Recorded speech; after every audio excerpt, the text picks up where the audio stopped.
পাথর খাদান তৈরির প্রতিবাদে মহিলাদের বিক্ষোভে রণক্ষেত্র পুরুলিয়া। পাথর খাদান তৈরি হলে বাড়বে দূষণ, নষ্ট হবে এলাকার পরিবেশ। অভিযোগ তুলে বড়াবাজারের সরবেরিয়া গ্রামে মহিলাদের বিক্ষোভ।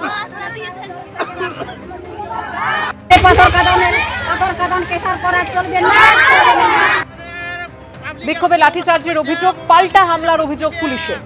কেন্দ্রীয় পর্যবেক্ষক হিসেবে বৃহস্পতিবার 9 জন বিকল্প আইএএস অফিসারের তালিকা পাঠিয়েছিল রাজ্য সরকার। সূত্রের খবর, শুক্রবার বিকল্প হিসেবে এবার নির্বাচন কমিশনকে 8 জন আইপিএস অফিসারের তালিকা পাঠালো নবান্ন। ভিন রাজ্যের ভোটে কেন্দ্রীয় পর্যবেক্ষক হিসেবে এরাজ্যের শীর্ষ আমলাদের নিয়োগ নিয়ে নির্বাচন কমিশন ও রাজ্য সরকারের টানাপোড়েন চলছেই। বৃহস্পতিবার 9 জন বিকল্প আইএএস অফিসারের তালিকা পাঠানোর পর শুক্রবার 8 জন বিকল্প আইপিএস অফিসারের নাম পাঠানো হয়েছে বলে নবান্ন সূত্রে খবর।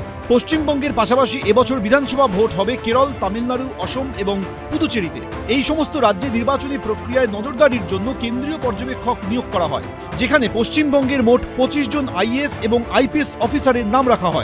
তাৎপর্যপূর্ণভাবে সেই তালিকায় নাম ছিল পশ্চিমবঙ্গের স্বরাষ্ট্র সচিব আইএএস অফিসার জগদীশ প্রসাদ মিনা এবং হাওড়ার পুলিশ কমিশনার আইপিএস অফিসার প্রবীণ ত্রিপাঠীরও।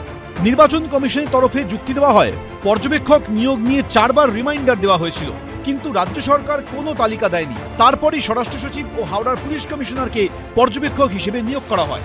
সূত্রের খবর, এতে তীব্র আপত্তি জানিয়েছে নবান্ন। এরপরই বৃহস্পতিবার বিকল্প হিসেবে 9 জন আইএএস অফিসারের নাম পাঠানো হয় রাজ্য সরকারের তরফে। আর শুক্রবার প্রবীণ ত্রিপাঠী সহ 8 জনের জায়গায় বিকল্প হিসেবে 8 জন আইপিএস অফিসারের নামের তালিকা পাঠানো হলো বলে সূত্রের খবর। আগেই 2 জন আইপিএস অফিসার কেন্দ্রীয় পর্যবেক্ষক হিসেবে দায়িত্ব না নিতে চেয়ে কমিশনের কাছে আর্জি জানিয়েছিলেন। সুমন ঘড়াই, রুমা পালের রিপোর্ট, এবিপি আনন্দ, কলকাতা। রবিবার অর্থাৎ আগামীকাল বাজেট পেশ করবেন অর্থমন্ত্রী নির্মলা সীতারামন। বাজেট ঘিরে হাজারো প্রশ্ন মধ্যবিত্তের মনে। কোন ক্ষেত্রে কি অপেক্ষা করছে জানতে সারা দেশের নজর বাজেটের দিকে।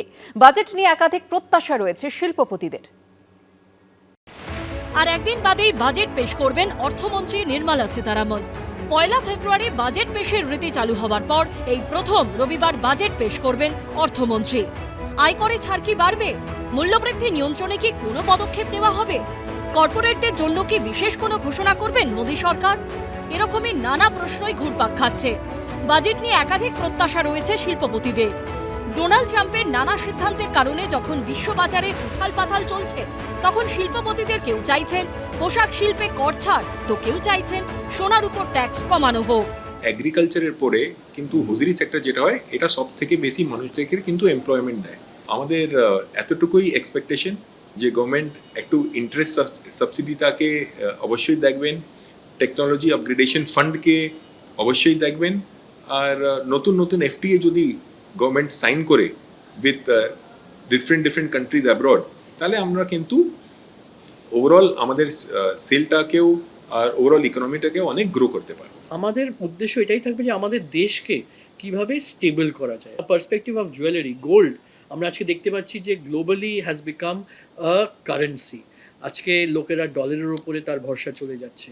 আমাদের দেশে কিন্তু 24,000 টন গোল্ড বিভিন্ন মানে কনজিউমারদের হাতে হোক, সিটিজেন্সদের হাতে হোক, বিভিন্ন টেম্পলসের মধ্যে সব জায়গায় কিন্তু আমাদের এখন হিউজ গোল্ড অ্যাসেট নিয়ে আছে। গভর্নমেন্টের ভাবা উচিত যে সেই গোল্ডগুলোকে কিভাবে রিসাইকেল করা, রিইউটিলাইজ করা। বিভিন্ন সেক্টরে কিন্তু skill is what is our power. Expectation থাকবে যে আমাদের কারিগরকে কি করে প্রোটেক্ট করে যেতে পারি, আমরা তাদেরকে কিভাবে জব প্রোভাইড করতে পারি। ডলারের দাম ঊর্ধ্বমুখী, রেকর্ডে পৌঁছেছে সোনার দাম। এই অবস্থায় রোজকার ব্যবহৃত জিনিসপত্রের দাম কমাতে ক্ষুদ্র এবং মাঝারি শিল্পের উপর জোর দেওয়ার কথা বলেছেন অনেকে। এমএসএমই সেক্টরে external ESOPs on tax deferral benefits, এটা আমাদের জন্য শুধু নয়, এটা মেনলি ফর DPIIT স্টার্টআপসদের জন্যে। এটা খুব ইম্পর্টেন্ট আজকের ডেটে। বিলস ডেপোজিশন, কী করে আমি এই বিল থেকে আমি বেনিফিট পেতে পারি। 45 দিনে কেউ যদি আমাকে পেমেন্ট না দেয়, তাহলে আমার নেক্সট স্টেপস কী হবে। এটা যদি আরেকটু বেশি ইউজার ফ্রেন্ডলি করে দেওয়া হয়, তাহলে আমার মনে হয় lot of the new traders and the entire sector of MSME will get benefited out of it. Expected যে ডিফেন্সে স্পেন্ডিং বাড়তেই হবে, কারণ ওটা যদি না করতে পারি তাহলে এভরিথিং ইজ অ্যাট স্টেক।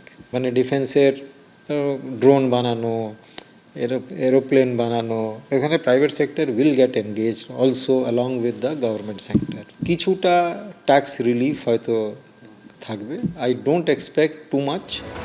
রবিবার কেন্দ্রীয় অর্থমন্ত্রী হিসেবে টানা নবমবার বাজেট পেশ করবেন নির্মলা সীতারামন, যার রেকর্ড। কিন্তু আসল প্রশ্ন হলো, দেশবাসীকে কি দেবে মোদী সরকার? সর্বস্তরের আশা কি তারা পূরণ করতে পারবে? অরিত্রিক ভট্টাচার্যের রিপোর্ট, এবিপি আনন্দ, কলকাতা। এবিপি আনন্দ, এগিয়ে থাকে, এগিয়ে রাখে।